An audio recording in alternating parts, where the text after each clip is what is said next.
All right, guys, going to be getting into the fades and value plays here for the Masters. Now, my overall goal is to really help you guys make the best decision possible, make that most optimal decision possible.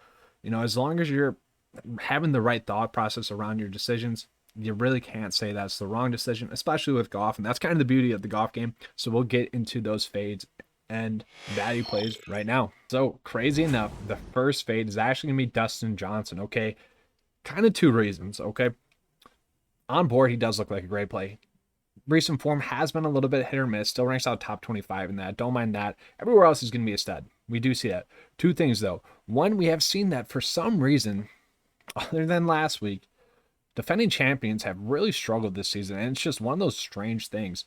And then the second reason is if you look over really the past 3 months, Dustin Johnson has been playing some of his worst golf. Now, that being said, Dustin Johnson was dominating. I mean, he finished second, first, 11th, 8th. So obviously he was going to regress back at some point, but he did kind of regress pretty strong there, 54th, 48th, and 28th over his last 3 starts from there, given kind of the added, I guess, media time that he will have at the Masters and whatnot.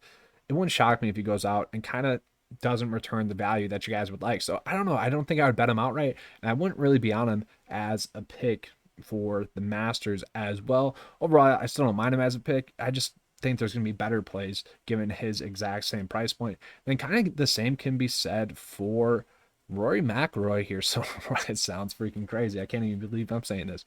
All right, once again, I do not think that he's going to return the value that other players in his price point range will. So we look at Rory, stat rank hasn't been there. Okay, we look at really his last few tournaments and how he's been struggling. It's that control off the tee.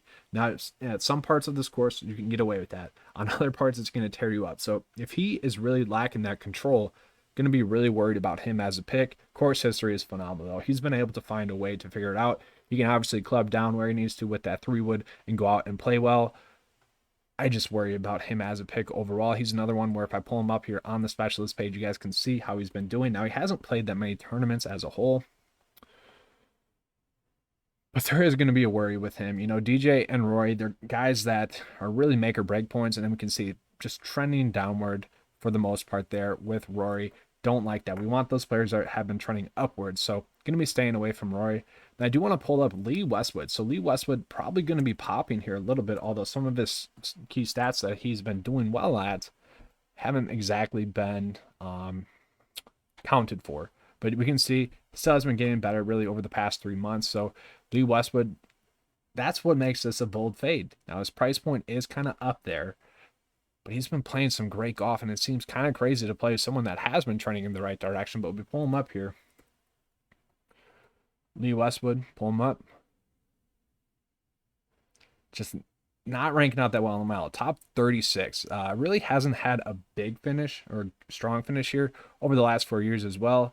I think he's just a guy that got hot recently. Yes, that could continue again this week. I just like some of the other players in his price point range a little bit more. Some of them are core plays. You guys can check out that video that I posted yesterday as well. And then just one more player is going to be my fade from last week. That's going to be Scottie Scheffler once again this week. Scottie Scheffler, just a little bit too hit or miss for me. Guys, look at this. Reason form-wise, miscut, top 7. It's top 20, top 5, miscut, freaking contending for the win, second, and then 54th place finish. Okay, given the fact that he has been playing poorly, I just don't like that. Just a little bit too hit or miss for me as a pick. He's a guy where if you guys play him, just know that he's a GPP only play. He did play well here in that fall tournament. That's a good sign. Does rank out pretty well in terms of stat rank as well. Top 20 in the model. That's kind of why it's more of a bold fade. Once again, in this price point range, I do like some other players a little bit better. So it's going to be tough for me to end up on him as a pick.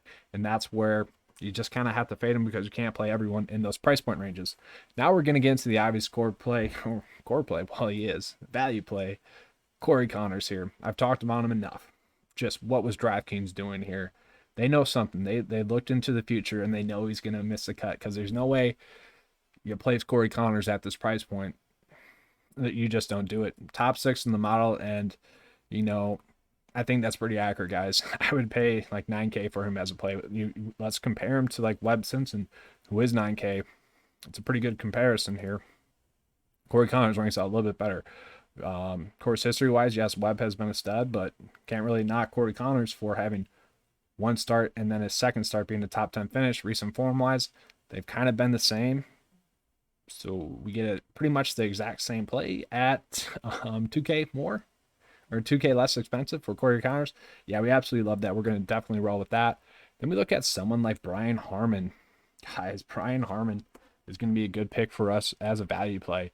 He's one of those guys that's just been finding out ways to make the cut. Hasn't really been a top stat rank play this whole year, and has been finding ways to make the cut. We're going to get a guy that ranks out top 21 in the model as a value play at 6.8. I do like that.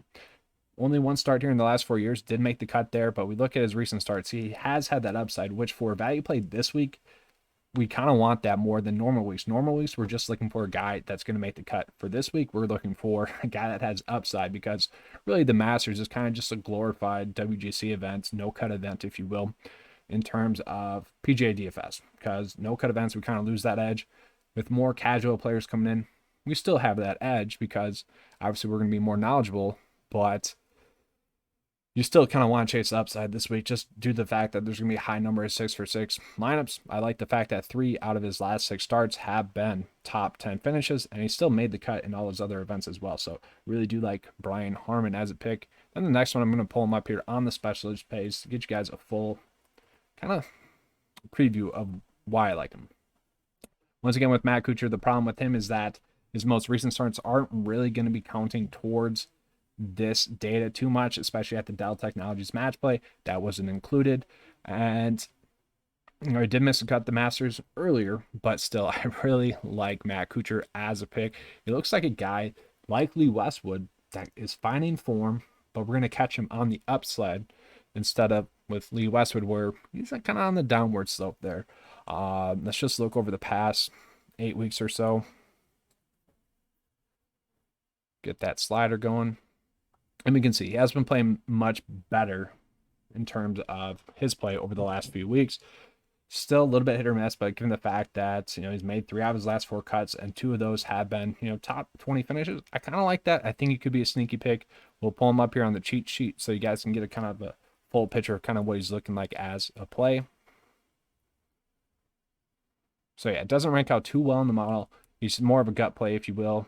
Before last year in the fall, where it really kind of just fell off, had been having some solid course history here. So more of a gut play. And then the last one I want to talk about is going to be Ryan Palmer here, guys. Ryan Palmer, a little bit hit or miss, more of a sleeper pick. I don't know, we'll mention that in the next video here. Course history rank, 2 straight miscuts. Obviously, that's why he's priced here as a value play. Obviously, that's why you can't really trust him too much. Don't want to go crazy with it. A GPP only play, but he's a guy that could present some upside. Ranks out top 23 in the model, but he is a top 5 stat fit and top 10 in recent form. Obviously, it's due to the fact that 3 straight top 20 finishes, and he also has mixed in some top 10 finishes as well. But that is all I have for you guys for the fades and value plays. We'll be coming out with the sleepers and shoulder shark plays here for you guys tomorrow as well. Hopefully you guys enjoyed. All right, thanks for watching.